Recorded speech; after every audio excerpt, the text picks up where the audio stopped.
ఎన్నికల్లో 21వ ward councillor అభ్యర్థిగా బీఆర్ఎస్ పార్టీ బలపరిచిన వ్యక్తిగా ఈరోజు మీ ముందుకు వస్తున్నాను.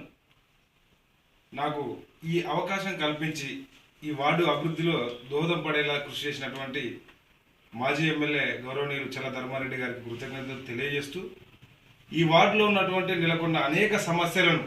నేను ఈ మధ్య గమనించడం జరిగింది. ఆ గమనించిన ప్రతి సమస్యను తీరుస్తా అని చెప్పేసి ఈ వార్డులో ఉన్నటువంటి మహిళలను, యువతులను, వృద్ధులను, ఎంప్లాయీస్ను, అన్ని కులాల సంఘాలకు సంబంధించినటువంటి నాయకులను, వ్యక్తులను కలిసి వారితో కలిసి మాట్లాడి సమాలోచన చేసి ఆ సమస్యలపై పూర్తి విచారణ జరిపిన తర్వాత ఆ సమస్యలను మొత్తానికి నిర్మూలించి తిరిగి ఈ వార్డు అభివృద్ధికి దోహదపడతా కృషి చేస్తా అని చెప్పేసి మహిళలకు, అక్కలకు, తమ్ములకు, యువతకు, మేధావులకు, ఉద్యోగులకు నేను మాట ఇవ్వడం జరిగింది. అదే మాట ప్రకారం వాళ్ళ స్పందన కూడా అంతే